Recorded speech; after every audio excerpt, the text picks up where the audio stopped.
Have you ever found yourself in a situation where you could really use a second set of hands? I mean, sometimes just having one more person involved could make all of the difference in the world when you get yourself into something.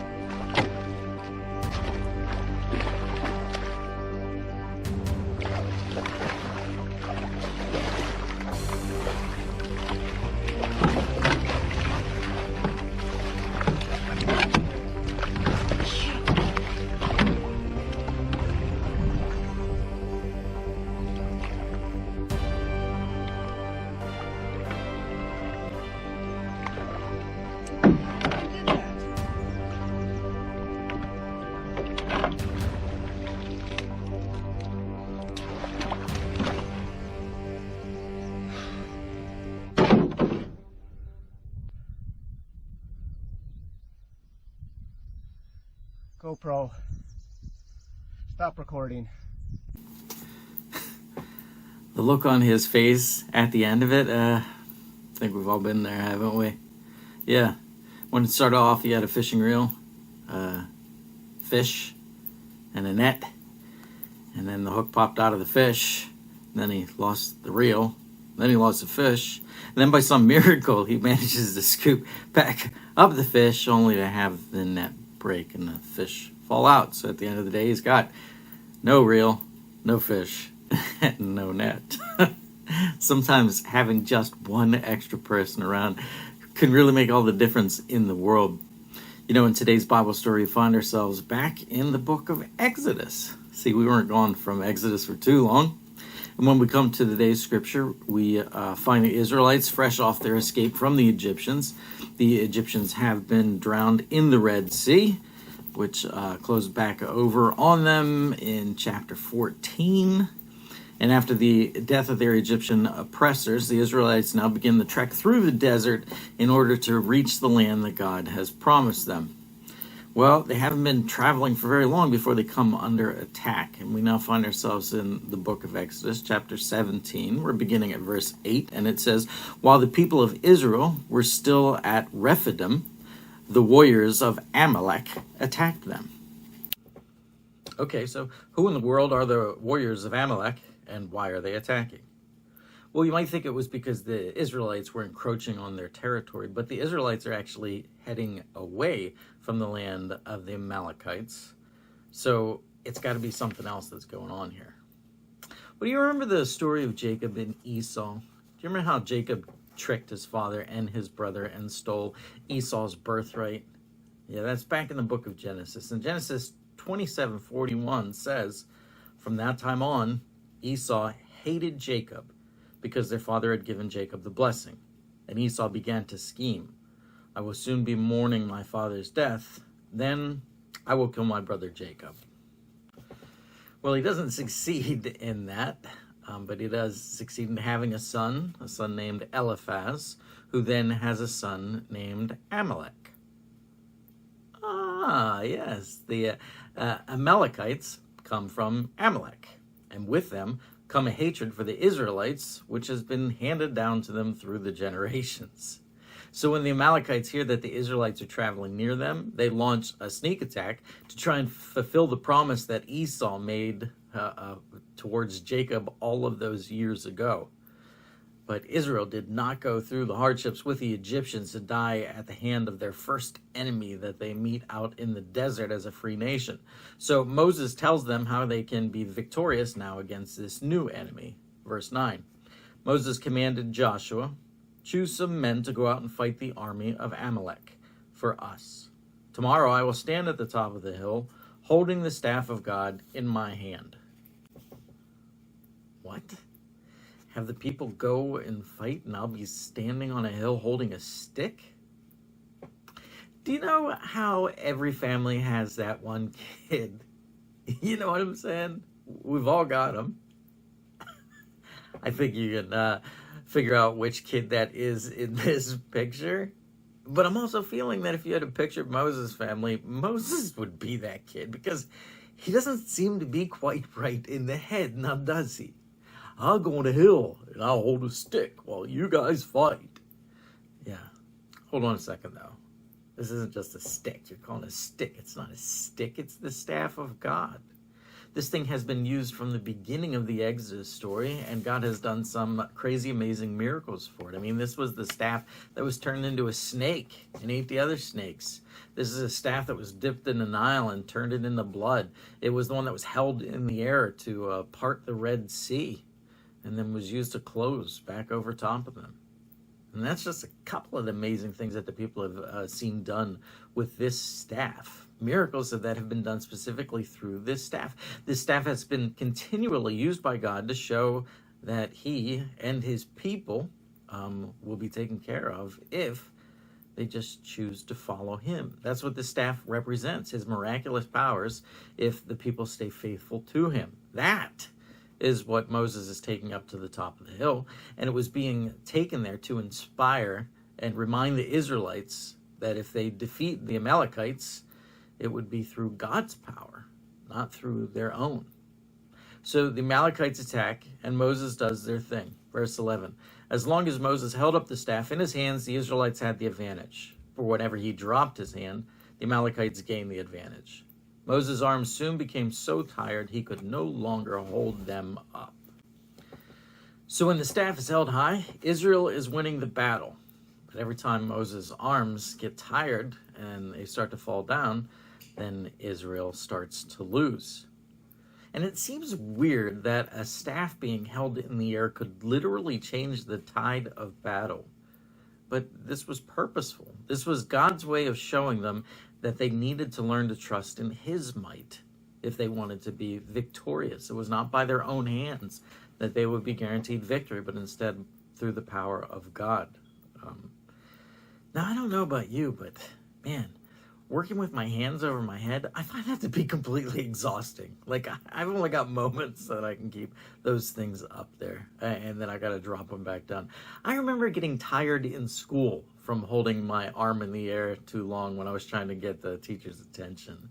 So unless this battle is about, 3 minutes long, I'm not going to be able to hold that staff up for very long at all. So I completely understand why Moses keeps dropping the staff or putting the staff down.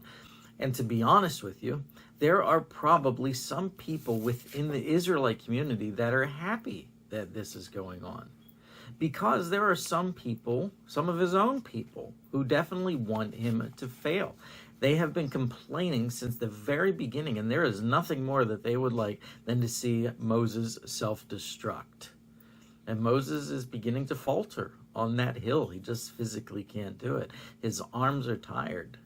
And he is not going to be able to keep them up long enough for the Israelites to be able to win this victory. And you can just picture them watching him and saying, see, I told you he was no good. He can't even keep his arms up long enough for us to win this battle. If we lose this battle today, I want you to see exactly whose fault it is.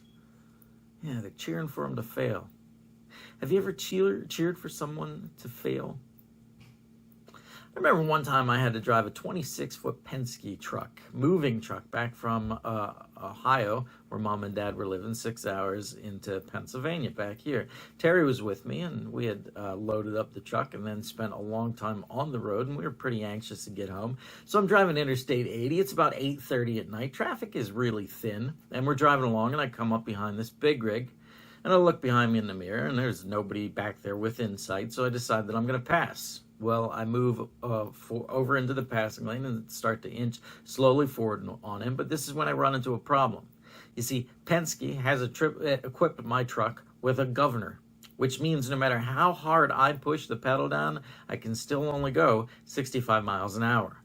So I am in a passing lane on a hilly Pennsylvania highway trying to pass this big rig. And when we're going uphill, I make some ground on him, but then we start heading back downhill and he makes ground on me. So we're stuck in this battle for ground. I just can't get around him, and he doesn't get fast enough for me to drop back in behind him. And I'm struggling to pass when another big rig catches up and then lines up right behind him in the right-hand lane. So now I know that I have to get by him, because my only other choice would be to hit the brakes so hard that both trucks go past me and then pull in behind the second truck. But I want to get home. It's been a long day. Well, it's probably been 3 or 4 minutes so far of trying to pass this guy, when out of the blue another big rig comes flying up and puts himself right behind me. So now I've got 2 on the right and 1 behind me. And now I am pushing down with both of my feet, just trying to coax a little bit more power out of this truck, but it just will not go. I gain a little, he gains a little. I gain a little, he gains a little. And now the truck behind me is getting annoyed. You can tell he's getting annoyed. Why? Or how can you tell he's getting annoyed? He's right on my tail. I mean, right on my tail, trying to give me a little bit of a push. So now I couldn't get over if I wanted to. I mean, if I wanted to get over, I either have to get around these 2 trucks, or I have to brake so hard to get behind the 2 trucks. And this truck is going to run me right over the one that's up my behind. So as if the passing party wasn't big enough, another car pulls up behind the big rig following me. And then another big rig pulls up behind the big rig on the right. So now there are 3 tractor trailers on the right and 2 vehicles right behind me. And I am not lying when I tell you that we drove like this for the next 5 minutes. 5 minutes does not sound like a long time unless you are the one who is responsible for backing up all of I-80. Well, I managed to finally coax enough out of this Penske truck that I was able to get over.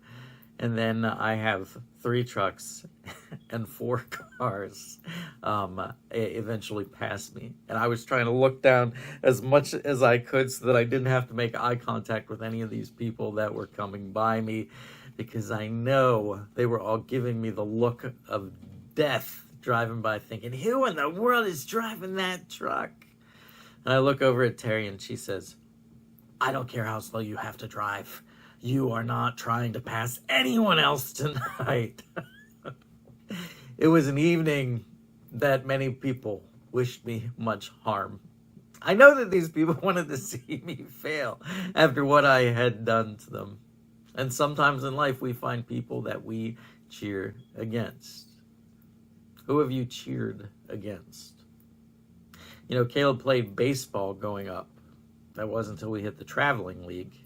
And during one of his first games in the traveling league, I remember moms from our team cheering against the kids on the other team. And it was heartbreaking. I just couldn't take it. We all have people, though, that we cheer against. We cheer against the guy who passes us and we hope that he gets a ticket, don't we? We cheer against a boss who shouldn't be a boss and hope that they get demoted.